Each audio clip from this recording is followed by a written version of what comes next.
الحمد لأهله والصلاة على أهلها وبعد.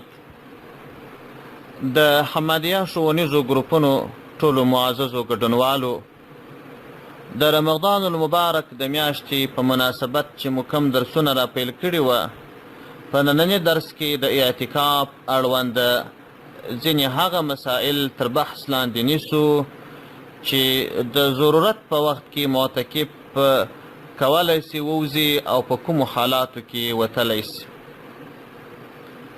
اصلا معتکف چې کله په اعتکاف کې وي او دته حاجات پیش سي، دغه حاجات علماو درې ډوله ویشلي دي: شرعي حاجتونه، طبعي حاجتونه، ضروري حاجتونه. شرعي حاجتونه داسې دي لکه یو سړی چې د فرض عمل د ادا دپاره یا د واجب عمل د ادا دپاره د باندې وځي، لکه د جمعې د لمانځه د ادا دپاره، د اختر د لمانځه د ادا دپاره او داسې نور. د داسې حاجت چې فرض حاجت وي یا واجب حاجت وي، یعنی یو داسې عمل دپاره د مسجد ته سوتل چې هغه عمل ادا کول فرض وي یا واجب وي، معتکف ته یې وتل جایز دي.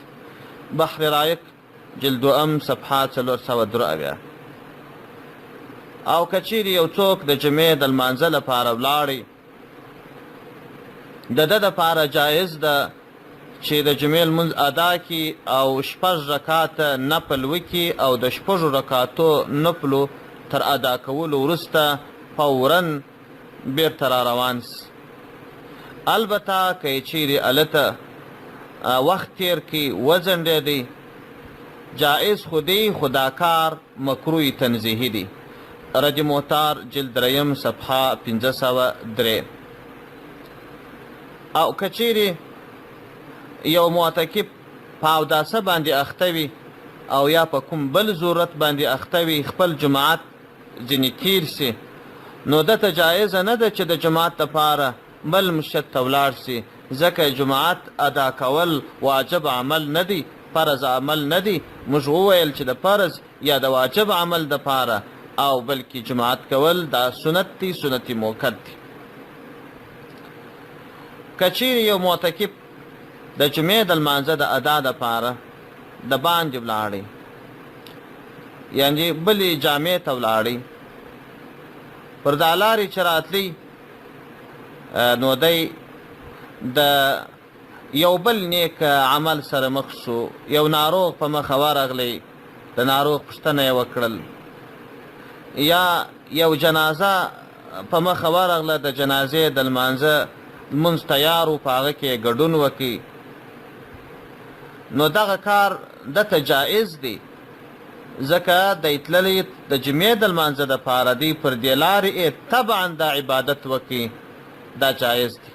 او که چیرې مقصودي د جنازې د لمانځه لپاره ولاړې یا مقصودي د ناروغ د پوښتنې دپاره ولاړې، دا مسله مخکې موږ وویل، که چیرې بل څوک نه و د هغه مړي د ښخولو لپاره یا بل څوک نه و چې د هغه مریض علاج وکړي، نو هلته خو بیا دته تلل جایز وه او ګناه هم نه وه، خو اعتکاف یې فاسدېدی. که چیرې یو معتکف په اعتکاف وي، اذان کول د ده وظیفه وي، نو دته جایز ده چې اذان وکړي. او که چیرې دغه غرفه د اذان د مسجد څخه د باندې جوړه وه، خو دروازه یې په مسجد کې را خلاصه وه، دته جایز ده چې دغه اذان وکړي، که څوم کوټه د باندې ده، خو په دې شرط چې مسجد کې دننه دروازه د دې غرفې یا د دې مؤذن خانې را خلاصه ده. رد محتار جلد دریم صفحه 502. او که چیرې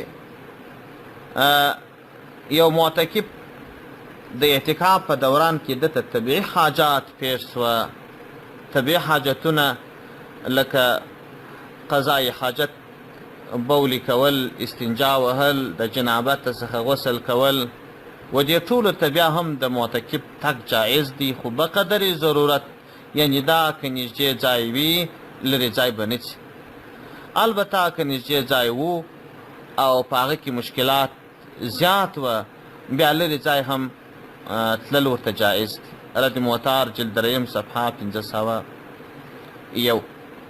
او دا خبره دې یاده وي چې د معتکف کله هغه طبیعي حاجت پوره سي نو د طبیعي حاجت د پوره کېدو سره یو ځای به فورا بیرته مسجد ته ځان رارسوي.